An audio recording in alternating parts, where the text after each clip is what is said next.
Welcome to the Nerd Party. Hi, this is Henry Gilroy, co-executive producer of Star Wars Rebels. You're listening to Aggressive Negotiations.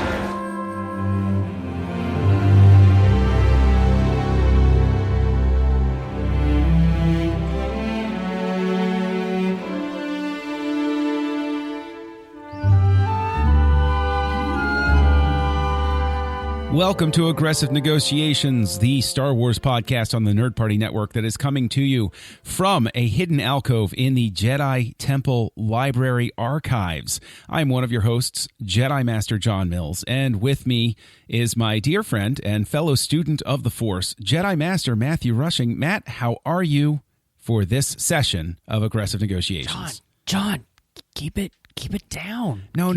Jocasta Nu is going to be all over us if we don't keep it down. I lowered the dampening fields. This is the forgotten little alcove. You remember the original Battlefront 2? You remember those hidden rooms in the libraries that you could get into when you were like jumping around and defending the temple? We're in one of those. Yeah. We're in one of those. So speak freely, my friend. Speak freely. Good. I just always, she's such a stickler for quietness. Oh, she sure is. In the library. It's like she has, ears in the back of her head, like she can hear everything. And you know how big this library is. And to be honest, that's who you should have played in the Jedi library level on the original Battlefront 2. Because all of those soldiers coming in and causing that ruckus would have really made Jocasta Nu very upset. And she probably would have rained death upon them all.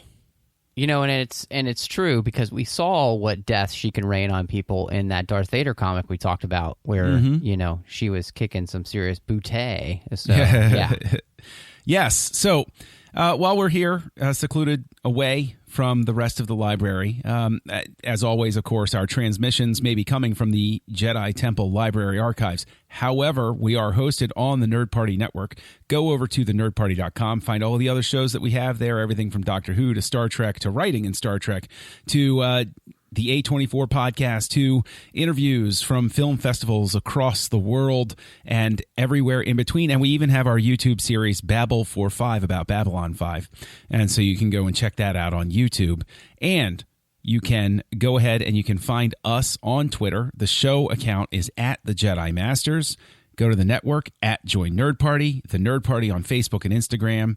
And, of course, in Apple Podcasts, iTunes, or whatever the heck it's being called when you listen to this, you can find us in there. And please, if you've not had the opportunity, we would appreciate a review and rating if you have the time and feel so inclined. So, all of that preamble out of the way, I know where we're going to go tonight, Matt.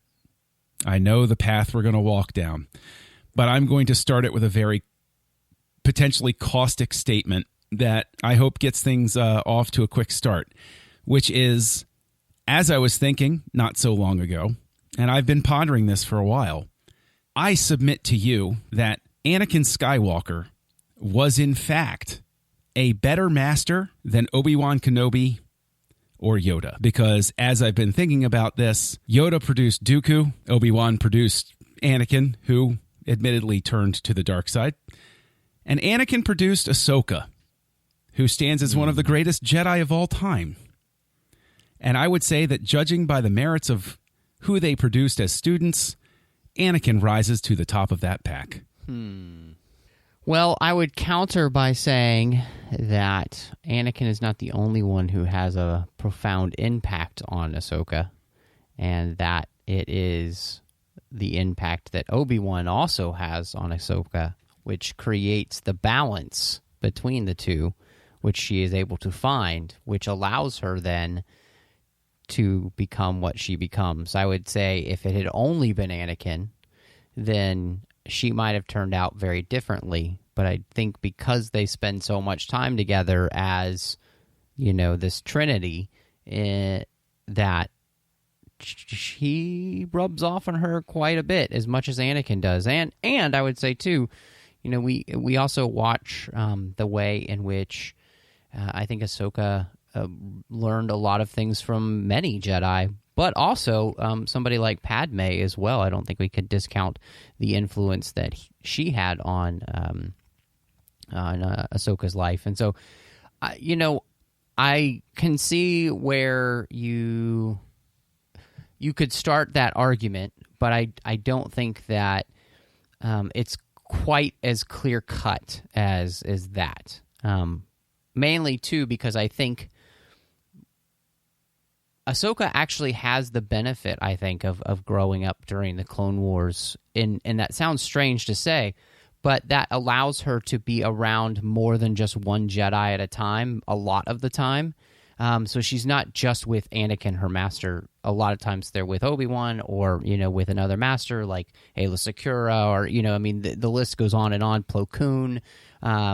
And whereas you do see, before the Clone Wars begin, it is more the traditional model where it's just the master and apprentice, and they're going on these missions. And, we saw that in Master and Apprentice. We read together with, Qui-Gon and Obi-Wan, that there's very much more of just a one-on-one relationship very much. And so I think more as we kind of come to it, I think really what it shows is that maybe just having one master all the time wasn't necessarily the best mode of operation, or for the Jedi. Maybe it would have been better if they could maybe rotated masters throughout their training, because each master has a strength and a weakness, and therefore, it's kind of brings to mind the idea of why, generally in the traditional family you have two parents, not just one. So I see your points. I anticipated the Obi-Wan one, so I'll shelve that for now because it folds into a larger point. I would offer that the example we see Anakin setting with Ahsoka is that he actually has set up an environment whereby Ahsoka is able even to learn from his mistakes as well as his successes. Whereas when we see most other Jedi interacting, it's much more of a pay attention to what I do and do it. Whereas Ahsoka is given the leeway by her master to acknowledge her own internal wisdom and understand when he's messed up. And he's also, let's not forget, Anakin in the Clone Wars is humble enough at times, to admit to Ahsoka when he makes a mistake. He never wants to admit it to Obi-Wan. He never wants to admit it. So I think that the relationship that he has specifically with Ahsoka is different in that he seems more able to be self-reflective with her than he is with other people. And so that in and of itself, I think, can wind up being a commentary on sort of a theme that runs through all of Star Wars when, in the pre-Disney era. I'm not saying it's not there in the Disney era. I'm just saying it's more pronounced in the pre-Disney era of how children can change you. Because Ahsoka is sort of a child to Anakin. She's so young when she comes in. Now, with the Obi-Wan's influence, of course he has an influence. Of course Padme does. Of course Yoda does. But we also we have evidence in dialogue of other Jedi Masters influencing students who are not their own student. For instance, one of the very first lines that Obi-Wan has in The Phantom Menace is he mentions to Qui-Gon, but Master Yoda said I should be mindful of the future. So there's an indicator there already of an outside influence as well. And you have Dooku Jedi Lost, where you see that Obi-Wan's able to see another master in action who has history with Qui-Gon, who provides a lot of illumination and stuff. So I would say that the other people they encounter and are close to naturally have some sort of influence, but that master-student relationship is still extremely singular at its core. Yeah, and I think, again, I was just thinking of Jedi Lost, where, Lin Costana is somebody that Dooku is very close to. Mm-hmm. And has a huge influence on what he becomes, as a Jedi. Even in some ways, I think more than Yoda. And it makes me wonder then. So, especially in that book, we see the way that those children are picked, to have somebody train them, and especially then the masters literally pick who their student will be. Whereas in the Clone Wars, Anakin is just assigned Ahsoka. He doesn't even get to pick. Like, he doesn't have a choice. So I think, that maybe there's something to that, that, being handed a student that you haven't formed any attachment with yet, maybe something key to that. I don't know. But it does seem like there was kind of I would say, at least with Anakin and Obi-Wan, I would say they are the most abnormal of all the Jedi relationships, because of everything that goes on. I mean, it's the most they're the outlier to everything else. Just the relationship they have is 100% different than, just about any other master and apprentice relationship, because of the death of Qui-Gon, Obi-Wan not necessarily wanting to be the person to train him, all of those things. So, Yoda and Dooku and all of these other relationships, I think this is one of the places where I feel like we know just a very small amount, right? Like, about this, and it's the place where I would really love to see more exploration then in the the books and stuff of these type of things. I feel like this is the type of thing that would be awesome, right? Because there are so many kind of really good questions that kind of come up around this, and so I feel like what we're talking about right now could lead to, like, it's like, I just kind of want a Jedi Academy series, back in the prequel era. Not the one that Kevin J. Anderson wrote in the 1990s? Well, no, because it would be in the prequel era, so, okay. We already know how Luke fared with the Jedi Academy in Last Jedi. Not so good. Well, I mean, gosh, he produced Kip Duran in the Jedi Academy trilogy that Kevin Anderson wrote, and Kip Duran wound up being a tremendously powerful dark Jedi for a time, along with the Sun, the hiding the Sun Crusher. And well, anyway, that's a whole side road. If you haven't read that Legends series by Kevin J. Anderson, go to your local library, your Jedi and it's library, pretty good. If you could. It is pretty good. A lot of characters get introduced to that series that will go on to be in a lot of the books later on. So, just as a quick sidebar before I double back to the points I wanted to talk about with regards to Master and Apprentice and everything, with that series, it was the very first time that they had a device that essentially telegraphed what was coming in 1999 with midichlorians and scanning. And I remember at the time that it was somewhat controversial, where people were saying, there's no way they'd have a device that could scan Jedi. And I just remember that now, how that's like, that had to be something that was lying around in there that they were able to pick through.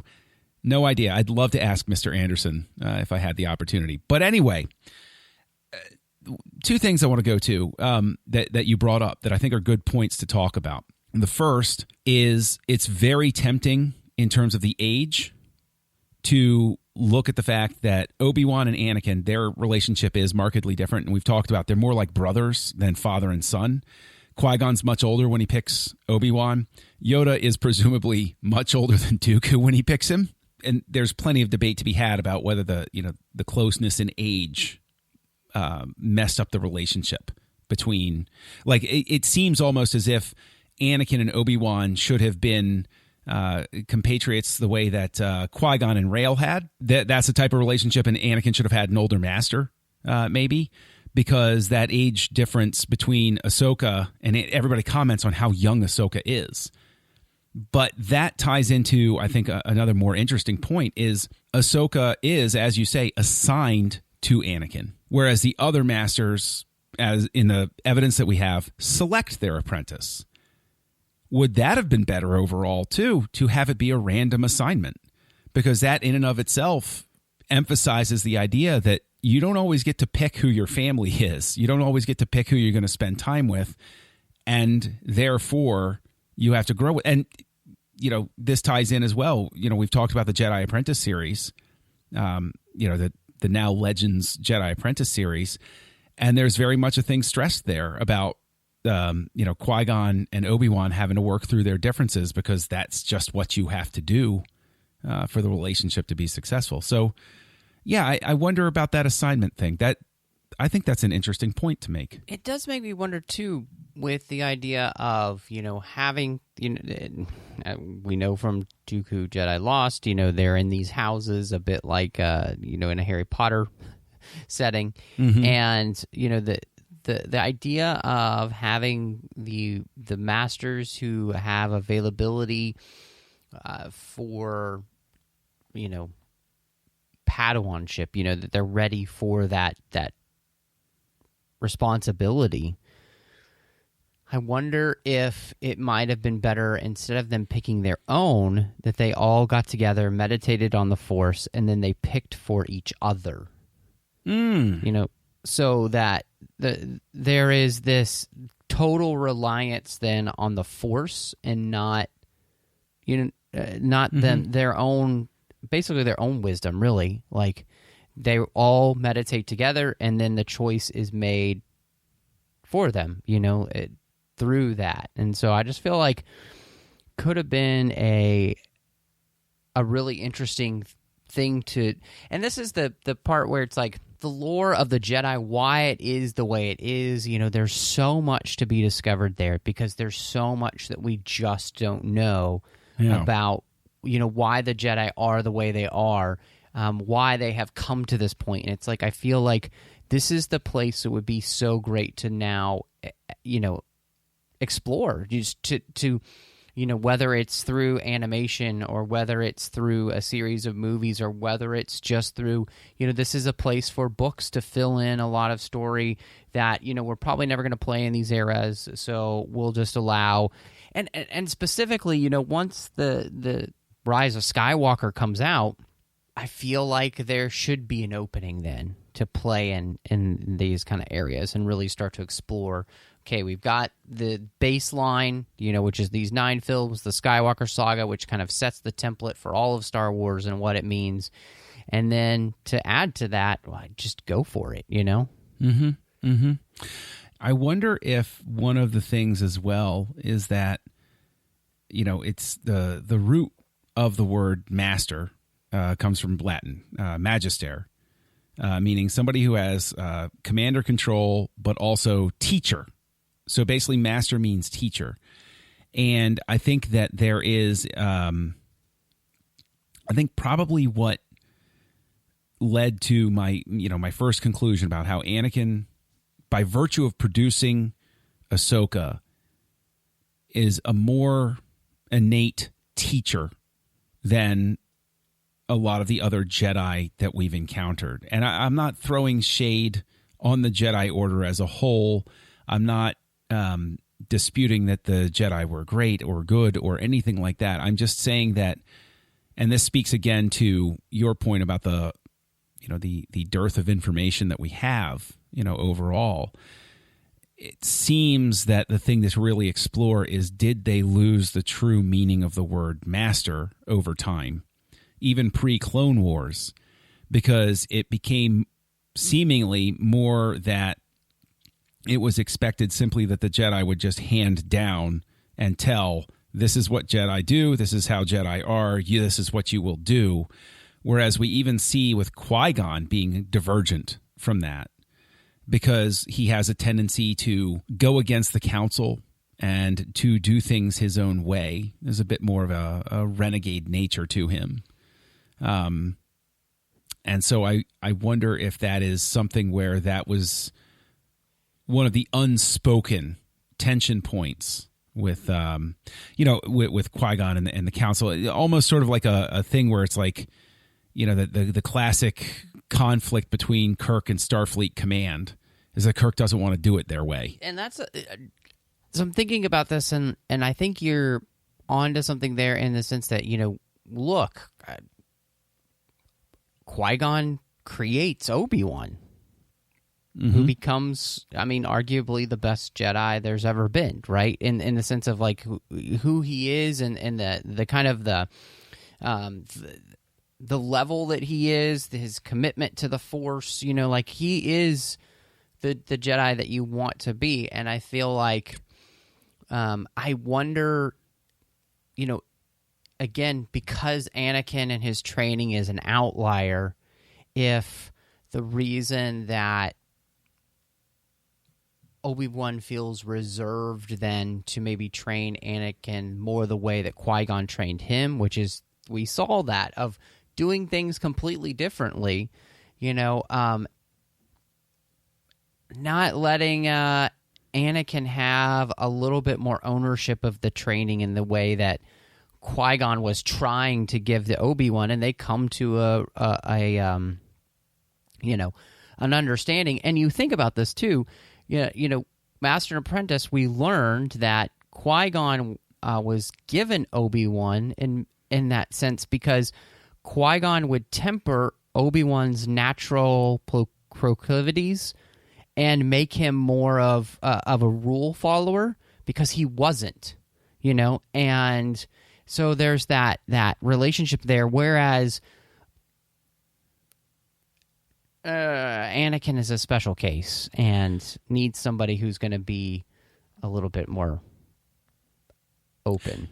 Well, Does that make any sense? In a sense, it almost works in reverse because Anakin, I think, helps refine Ahsoka down to a point where she's not going to be a blind follower, but at the same time, like I think that he imbues in her, even by virtue of his bad examples, just he sort of helps cut away the coal to reveal the diamond underneath. But while we're talking, I suddenly realized there's a tendency, and this is an annoying tendency, especially with me, because I love the series, to have overlooked Kanan in Rebels. Because here I am talking up Anakin, and here we are being movie-focused and everything like that. But Kanan really may have been the greatest Jedi Master of all time because of the fact that he has all of the traditional training. He has the reluctance. He's walked away, but he still answers the call. So he's still that, to an extent, that unwilling master that Anakin was, but he's not full of evil like Anakin eventually becomes. Yeah. And produces Ezra, who, come on. Without Ezra, let's face it, Empire wins. Because he removes Thrawn from the equation. It's very true. That's spoilers. That's the whole thing. And Ahsoka recognizes something special enough in both of them that she comes back into play, and she considers Ezra important enough to go off searching for him. And hopefully, please, if anybody within any position of authority is listening, we get a series involving Ahsoka and Sabine looking for Ezra, because please, that would be great. I think you're really onto something, and I believe that we have mentioned this before. I know I have. I personally think that, Kanan may be one of the greatest Jedi of all time. Yeah. And mainly that's because he is fully able to live out the Jedi code in a way that doesn't restrict him. With his relationship even with Hera and the way that he's able to deal with that, I think is fantastic. I think you're absolutely right in calling out the way that he's able to train Ezra. And it's not perfect, right? Ezra even flirts with the dark side, but, Kanan is somebody who's so aware of his shortcomings that I think he's always ready to say that to Ezra, but also not to make that any kind of excuse. And so I just think there's a real sense there where Kanan's humility is the thing that allows him to do what he does with Ezra. And, obviously there's no temple and there's nobody looking over his shoulder except for Yoda through the, world between worlds, basically. And kind of bringing them even, closer together. But yeah, that's a really great point, and it's something that sadly does get overlooked. I really do think that there's an interesting thread to pull at, just to sort of like bring this around and everything, staying with Kanan and Rebels and Ahsoka and Ezra, that there really is a sense of we see through their journey we've said this before with Ahsoka, that the journey we see with her, and then I'll expand that to Kanan and Ezra, is a journey we should have seen in in the Skywalker family. That in a sense, the three of them are, and of course, Luke is a part of this equation, absolutely. But there is a sense that, much like, it's been discussed how Luke and Leia are the Force's answer to Anakin. It seems that this triumvirate that we have is the answer to the dysfunction on the larger galactic scale. That is the light side of the Force putting pieces in place to stopgap against, say, Luke failing. If Luke fails, which he didn't, Luke was the great hero that brought balance and everything back at the end of Return of the Jedi.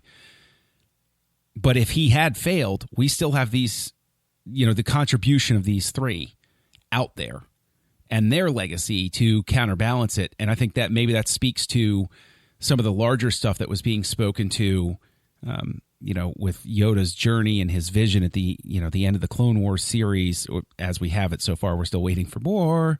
But where he sees, playing the long game, that the Force is putting pieces in place so that the game doesn't end with this one story that we've all been looking at over here. Well, and I mean, it is interesting just thinking about the future, because I wouldn't, at least at this moment, say that, Luke is all that successful in training anyone.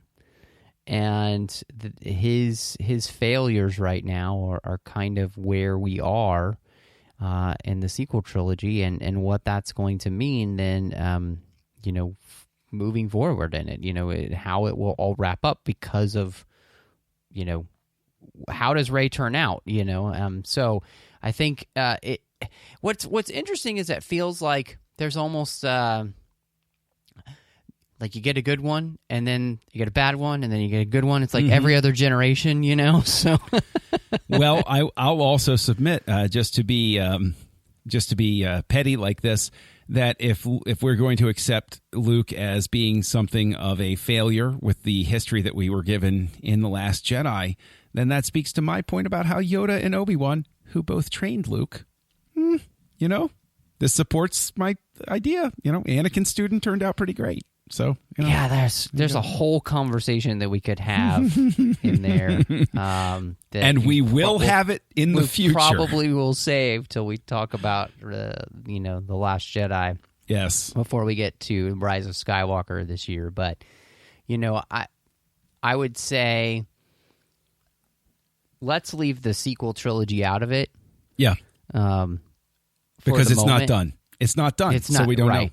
So, as far as we know, that Obi-Wan and Yoda were able to redeem themselves with the way that they had helped train Luke, and really set him on a path towards success, which made him make the right decision in the end. The decision maybe they couldn't even see at that point, but they had given him enough of the tools to be able to see beyond even the masters. And isn't that what we want for our students, right? And for those that we're raising, like you with your daughters, it's like you want them to be able to not only be you, but you want them to surpass you.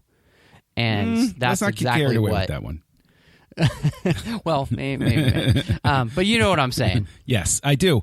And I would just further submit that Obi-Wan and Anakin learned their lesson by going back and studying how things went so right with Anakin and Ahsoka. But if anybody wants to discuss things with you further on the internet, where can they find you, Matt? You can find me on Twitter, Instagram, Letterboxd, and Vero under the name NatRushing02. I'm here on the network doing Owl Post with Drea Kaufman, talking about Harry Potter. Each and every week we are going through the series one chapter at a time. You can also find me on the Trek FM network doing two shows. One is called The Orb with Chris Jones, where we talk about Star Trek Deep Space Nine. The other is the 602 Club, where we're talking about all of the fandoms we love. We frequently do get around to talking about Star Wars. Always some good Star Wars book or TV show or movie coming out that we're talking about as well. And then last but not least, doing cinema stories with my good friend Courtney, where we talk about films through the lens of faith. And we recently did a Lucas connected episode where we talked about Indiana Jones and the Kingdom of the Crystal Skull. So Excellent. Yeah. John, where can everybody find you? Well, you can find me online under the name Kessel Junkie or at my website, kesseljunkie.com, but mainly I'm active as Kessel Junkie over on Letterboxd. You can find me lurking on Twitter every so often. Once in a blue moon, I'll actually respond to someone. And you can find me right here on the network, co-hosting a charming little show called Retro Perspective that is currently walking through the year 1994, one release week at a time, as we rewatch everything we can from 1994 and discuss those films at length. I do that with Mike Schindler. So with all of this fascinating territory that we have tread and all of this wonderful discussion, I think, Master Rushing, that, well, I mean, hey, we're already at the temple and the library, so heck, I just think it's time to close these negotiations. John, negotiations are closed.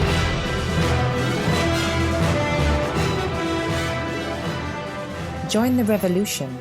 Join the Nerd Party.